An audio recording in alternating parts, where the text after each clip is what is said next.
Hello everyone. कल हमने objectives of accounting discuss किए थे। आज हम फंक्शंस ऑफ अकाउंटिंग डिस्कस करेंगे। अगर आपको मेरे पढ़ाने के तरीके से या मेरी वीडियो में जैसे मैं पढ़ा रही हूँ उससे कोई भी दिक्कत हो तो आप कमेंट बॉक्स में अपनी क्वेरी को लिख सकते हैं। अब हम डिस्कस करेंगे functions of accounting.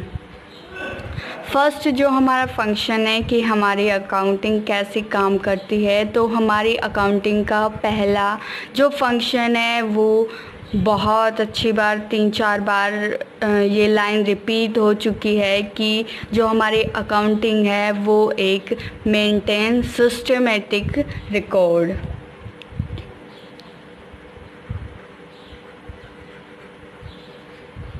Systematic record हमारी जो अकाउंटिंग है वो एक सिस्टमेटिक रिकॉर्ड को बनाए रखने में हेल्प करती है, क्योंकि हम अकाउंटिंग की फर्स्ट लाइन ही यही थी कि accounting is a systematic process.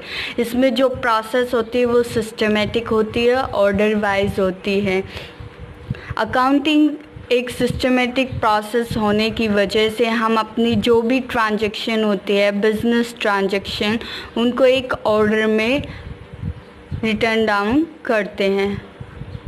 इसकी वजह से हमारे जो बिज़नेस है वो बहुत स्मूथली रन करता है, हमें अपने बिज़नेस को चलाना इजी हो जाता है।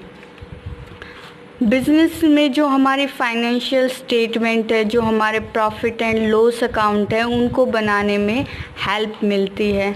फाइनेंशियल स्टेटमेंट से ही हमें अपने बिज़नेस की फाइनेंशियल पोजीशन पता चलती है, ताकि हम जो नेक्स्ट ईयर है उस फाइनेंशियल पोजीशन की वजह से ये कर सके कि नेक्स्ट ईयर हमें अपने बिज़नेस में क्या और कुछ अच्छा करना है।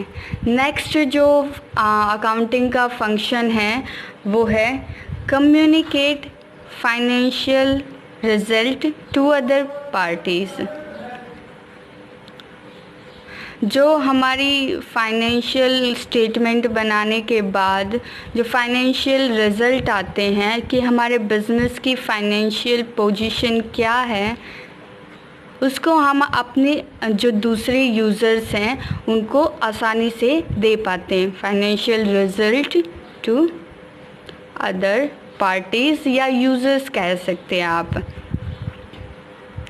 आपके जो बिज़नेस की फाइनेंशियल स्टेटमेंट के बाद फाइनेंशियल रिज़ल्ट आपके बिज़नेस की फाइनेंशियल पोजीशन आती है कि आपका बिज़नेस कैसे परफॉर्म कर रहा है।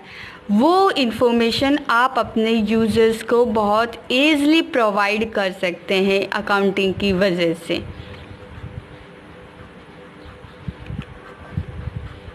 अगर आपके बिज़नेस की गुडविल अच्छी होती है, आप अदर यूज़र्स को अच्छे से ट्रीट करते हैं, तो आपके बिज़नेस की गुडविल आगे जाके और अच्छी होगी।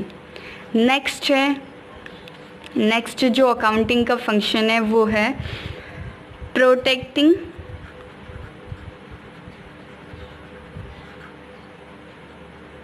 The assets of business. ये पॉइंट कल मैंने अलग तरह से डिस्कस करवाया था। कंट्रोल और लायबिलिटीज़ ये पॉइंट मैंने करवाया था। आप कुछ भी कह सकते हैं कि आपके बिज़नेस की जो एसेट्स है उनको बचाए रखने का काम भी अकाउंटिंग करती है, क्योंकि अकाउंटिंग की वजह से आपको ये पता चलता है कि आपके पास कितना कैश है, फ़िलहाल आपको कितना कैश पे करना है,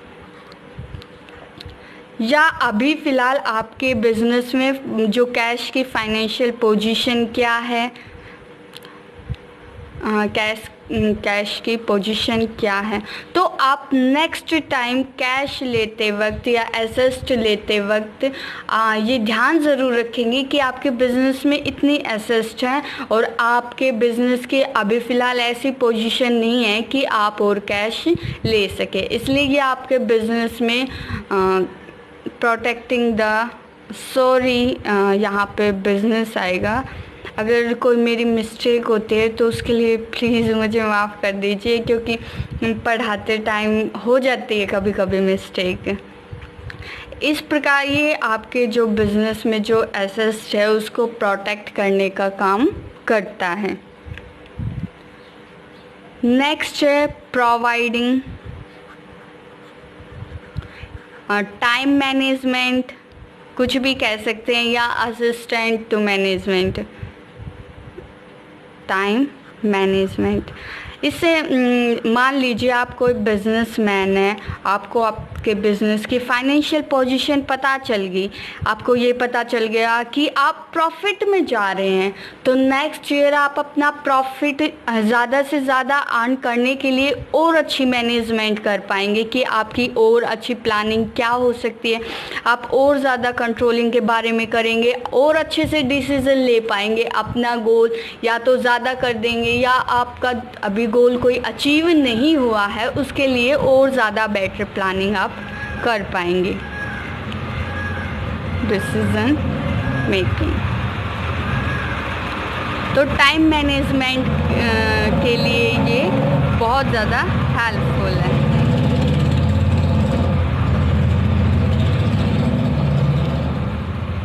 नेक्स्ट जो इसका फीचर है, coordination between businessman end user, coordination between businessman end user. जो कोई भी बिजनेसमैन है अपने बिजनेस को चला रहा है, वो अपने बिजनेस की अकाउंटिंग के लिए किसी ऐसे पर्सन को रखेगा जो उसका ट्रस्टी हो, जो जिस पर वो ट्रस्ट कर सके, जो उसे फ्रॉड से बचा सके। तो ऐसे पर्सन को रखने की वजह से उन दोनों के बीच में, यूज़र्स के बीच में या कोई भी और अदर पार्टीज़ हैं उनके बीच में कोऑर्डिनेशन अच्छा होगा। जो इसका लास्ट पॉइंट है वो है लीगल नीड्स कॉम्प्लीमेंट। किसी भी लीगल नीड है उसको कंप्लीट करने के लिए अकाउंटिंग बहुत हेल्पफुल है। आप कोई भी एक्ट ले लीजिए, इनकम टैक्स एक्ट है या कंपनी एक्ट 1956 है, उसके अकॉर्डिंग जो आपकी फाइनेंशियल स्टेटमेंट है, जो आप प्रॉफिट एंड लॉस अकाउंट बनाते हैं, बैलेंस शीट बनाते हैं, उसको गवर्नमेंट को सबमिट कर सकते हैं आप।